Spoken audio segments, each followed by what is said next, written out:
Өнгөрсөн 2012 онд бол ер нь Монгол улсын эдийн засаг нэг 10 гаруй хувиар өсөж ирсэн.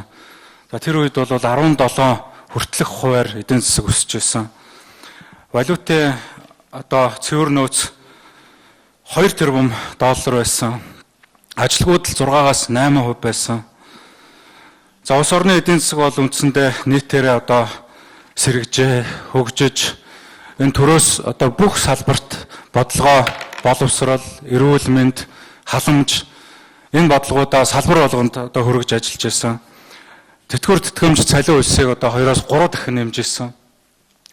Тэгээ ингэж явж исэн энэ эдийн засгийг ерөөсөө өнгөрсөн 4 жилд самраа хийцэн л да. Ерөөсөө самарцсан. Төрд эрх мэдлийг авсан хүмүүс самраа хийцэн. Валютынхаа нөөцийг сэгсрээ хийцэн. Ажилгүйд л 10% давтсан. Эдийн засгийн өсөлт хасгаруугаа ер нь орж ийн. Тэгвэвтэй болцсон. Тэгээ энэ өнгөрсөн 4 жилд юу хийсэн гэх юм бол ерөөсөө тэр төсвийн мөнгийг хувааж идсэн.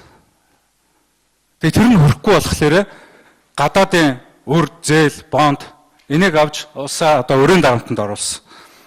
Тэгээ энэ хөрөхгүй болохоор бүр сүгэлдээ иргэдийнхаа хармаа руу орсон. Иргэдээ торгодог, шийтгдэг, хурааж авдаг ийм юм руу шилжсэн. Тэгээ энэ хугацаанд ерөөсөө энэ улсын томоохон ашигт малтмалын энэ лицензүүд, энэ томоохон орд газар, эрдэнэт, оюутлогоо, таван толгой мөнгийг замбраа өгөх хэвлсэн.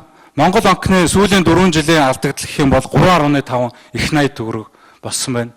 3.5 их найдыг мөнгө хэвлж иж хаана өөр төсөөс аваагүй ямар ч боломж байхгүй. Тэгээ ийм нөхцөл байдал бол үүссэн. Тэгээ энийг бол шалах ёстой байсан уу? Шалах ёстой байсан. За энэ шалгалтын үр дүнг би бас үнэхээр төгс төгөлдөр болсон гэж үзэхгүй байна. Энэ бол зөвхөн мөсөн уулын нэг оройн гэж үзэж байгаа. Тэгээ энэ дээр ажлын хэсгээс эхлээд яг хуу дүгнэлтээс эхлээд маргаан гарч ийн л да. Энэ үнэхээр буруу дүгнэлт гарсан байна. Хууль нэцээгүй анч гэдэг юм уу. Тэгээ ийм үндслийг нь уул нөх ёсгүй юм байгаа юм л да. Бүхэл бүтэн засгийн газрын тогтоолоор батлагдсан ажлын хэсэг гэхэд нэг ч засгийн газрын гишүүн байхгүй байгаа. Нэг ч хариуцсан байгууллагын нэг номерын хүн байхгүй байгаа. Хууль зүйн дотоод хэргийн дэдсээ, сангийн дэдсээ, зам дээврийн хөгжлийн төрийн нарийн, сангийн яамны бус яамдуудын газрын дарагч гэдэг юм уу. Тийм хүмүүс нь дандаа нөгөө сайдаа яах вэ гэж сайдаас чиглэл авдаг хүмүүс байхгүй юу? Яагаад нэг ч сайд нь энэ ажлаа хариуцаад энийг шалгаж болоогүй. Хариуцлагаас нэг зогтсон байдалтай. Тэгээ хамгийн гол нь энэ ажлын хэсгийн нарийн бичгийн дагаар нь Монгол Улсын хөгжлийн банкны хуулийн хэлтсийн захирал гээд орцсон байгаа. Тэгээ хөгжлийн банкны үйл ажиллагаагаа шалгаж иж тэр хөгжлийн банкын чинь дотоод зохион байгуулалтыг ашиглаж иж бас нэлээд юм явуулсан гэсэн мэдээлэлтэй байгаа шүү дээ.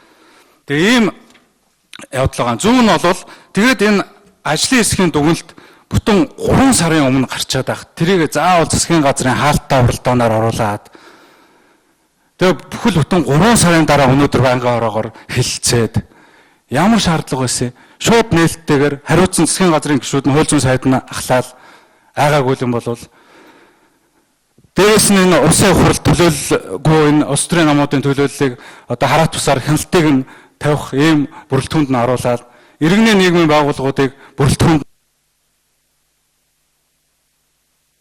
1 минут аюур сайхан гишүүн 1 минут нэг